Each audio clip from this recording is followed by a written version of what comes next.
Et il y a des supporters de Corinthians qui célèbrent la fameuse génération dorée du Corinthien. La vente de 6 joueurs rapporte 300 millions aux Corinthiens. Les gars ont vendu beaucoup moins et ont récolté plus d'1 milliard. Oui, je parle des porcs. Salut les gars. Non, pas à notre rythme. Parce qu'on boit beaucoup. C'est vraiment, vraiment beaucoup. Mon Dieu, aucun organisme ne peut supporter une fête pareille. Salut les gars, comment vous allez? Tout va bien avec vous? Vendredi, le 6 juin 2025. Je vous souhaite un excellent vendredi, car le mien est béni par Dieu.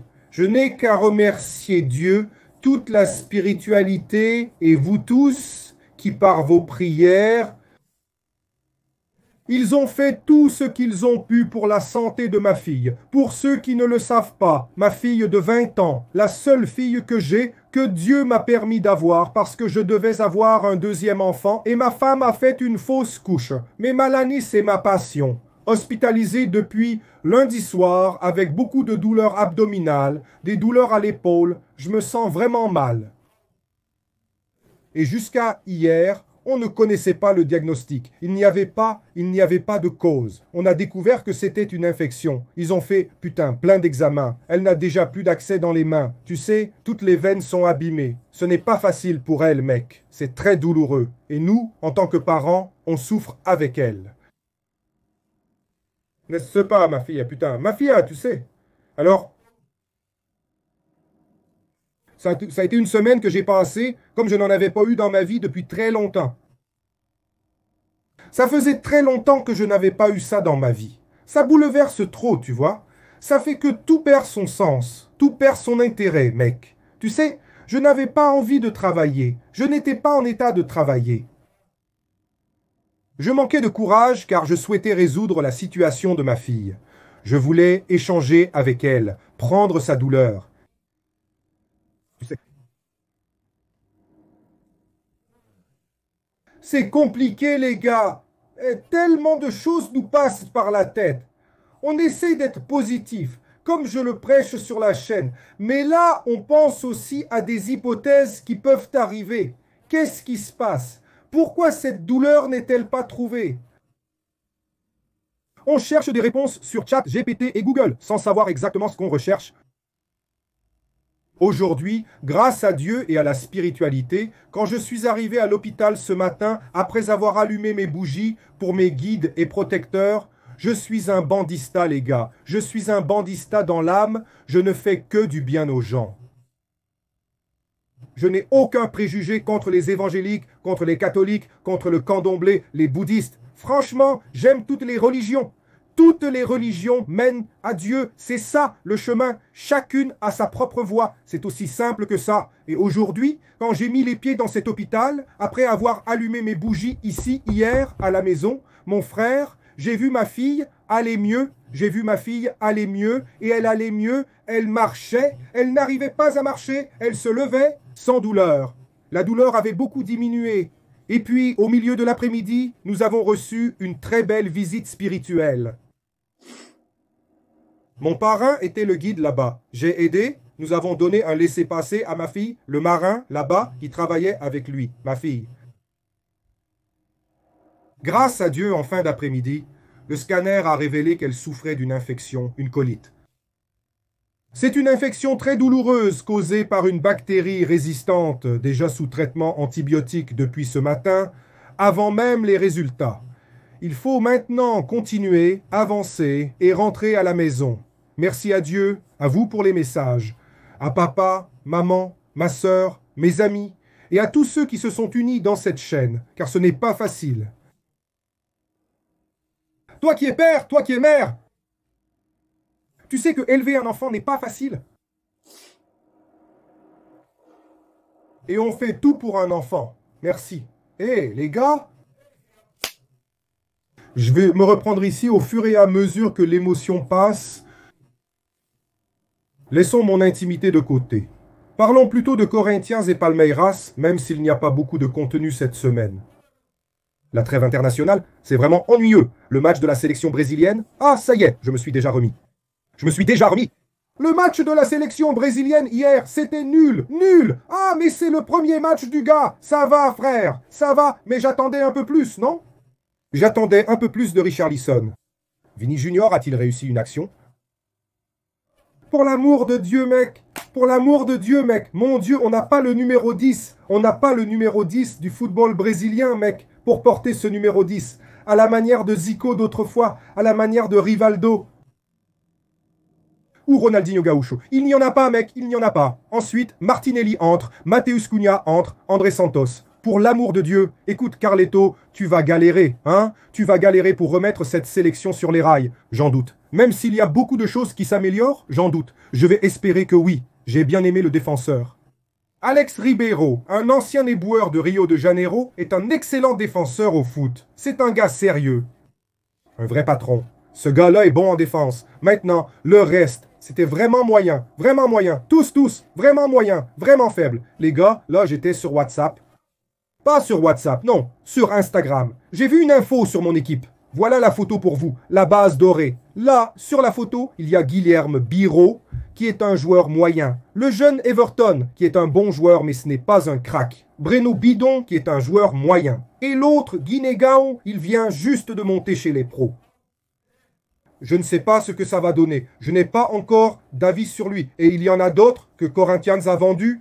Et là-bas, la base dorée a rapporté 300 millions à Corinthians. Les gars, je vais vous montrer ces ventes du Corinthien en comparaison avec celle de Palmeiras, le plus grand rival du Corinthien. Si notre base est dorée, la leur, c'est quoi? Dis-moi. Mais d'abord, je te demande si tu n'es pas abonné à la chaîne. Abonnez-vous et laissez un like. Activez la cloche de notification. Boostez la vidéo pour aider la chaîne de Geo Corinthians. Voyons la vidéo de la base dorée contre la base. Je ne sais pas de quoi il s'agit. La base dorée du Corinthians, pour ceux qui ne savent pas. La base dorée du Corinthien est une grande cliente du Palmeiras. La base dorée du Corinthien, qui est en train d'être dénoncée pour implication avec des hommes d'affaires. Récemment, Batata et Chicao ont été renvoyés. Ils font le grand nettoyage là-bas. J'espère que ce sera bénéfique et que ça améliorera les choses à la base. Parce que c'était déjà la base la plus victorieuse du Brésil. Et aujourd'hui, ce n'est plus le cas. Aujourd'hui, ce n'est plus le cas. Et ce n'est pas seulement derrière Palmeiras, non, mais enfin. Allons-y, les ventes de la base dorée. Ils ont vendu Pedro au Zénith. 47,7 millions de réais. Puis, ils ont vendu Moscardo au Paris Saint-Germain. 107 millions, Felipe Augusto. Je ne sais même pas quelle équipe c'est ici. 16 millions, Wesley, notre crack. Le Mbappé d'Itaquera, 78 millions. Guilherme Biro, celle-là, c'est une blague, hein? Guilherme Biro. J'ai pensé à Lulinha de 2025. Lulinha du shopping. 15,8 millions. Guilherme Biro. Et ce fameux João Costa, qui est parti de la Roma. Il est allé dans une autre équipe, le Corinthien, en tant que club formateur. 11 millions. Enfin, voici la base dorée du Corinthien avec Breno Bidon en couverture, accompagné de Felipe Longo, Cauê, Léo Mana, Kaique, Mateus Correa, Caipira Pellegrini, André, Bahia, Iago et Léo Augustinho. Le seul que je connais est Bidon. Felipe Longo, Léo Mana, le reste. Iago, le reste. Est-ce que ça va donner quelque chose? S'ils réussissent, à quel prix vendront-ils ces joueurs? Veux-tu voir celui de Palmeiras? Palmeiras a bougé 1 milliard sur le marché des transferts. Un peu plus d'1 milliard sur le marché des transferts lors des 5 dernières grandes transactions impliquant Estevão, Luis Guilherme, Andrick, Arthur et Kevin. Juste 3 fois plus de 3 fois, un peu plus de 3 fois ce que Corinthien a récolté. Estevão, par exemple, 358 millions. Juste Estevão. Il reste encore 58 millions de monnaie à mettre dans la poche. Juste Estevão.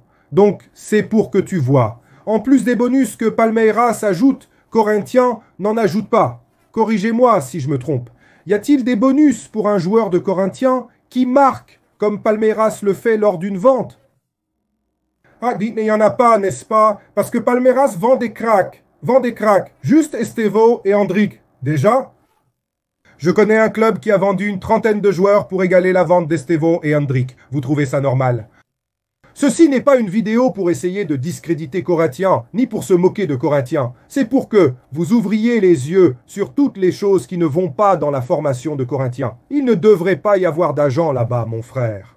Assez d'agents dans la formation de Corinthians. S'il n'y avait pas d'agents avec ces joueurs-là, je suis sûr que l'argent serait bien plus important. Et une autre chose, si Corinthians... Pourquoi Corinthians vend-il à bas prix? En plus des agents, c'est parce que Corinthians a la corde au cou, mon frère. Tu as un produit qui vaut 100. Le type sait que t'es aux abois, que t'es dans la mouise. Tu crois qu'il va te filer 100 balles? Il va t'offrir un peu plus que la moitié, genre 60 000, 65. Tu vas hésiter. Il va dire, frère, c'est à prendre ou à laisser. Une meilleure offre, tu ne trouveras pas. Et il n'y a pas d'autre offre. Ça continue encore et encore. On perd de l'argent. Tu crois que Palmeiras négocie de cette façon? Palmeiras fixe le prix. Ils mettent à la clause. Qui veut sinon ciao? Cet argent ne manquera pas. On paye les factures à temps. Tout roule tranquillement, à la portugaise. On gagne un peu dans les petites compétitions. C'est Palmeiras. Les gars disent qu'il n'est pas corinthien. Il paie. Je dis juste la réalité. Si tu veux être comme un cheval, te bander les yeux et avancer comme ça.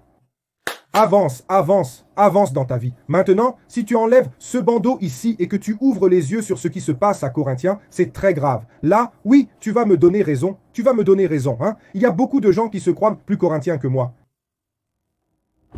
C'est ça, mec. Ça doit être vrai, ça doit être vrai. Enfin, les gars, écoutez, je vous souhaite un excellent vendredi. Je me suis excusé pour le coup de gueule au début de la vidéo, mais mec, je pense que ça sert à beaucoup de gens, non? C'était vraiment sincère. Je te le dis, père, fils, la relation est parfois difficile. Discutons, frère. Pardonnons-nous ce qui doit l'être, d'accord?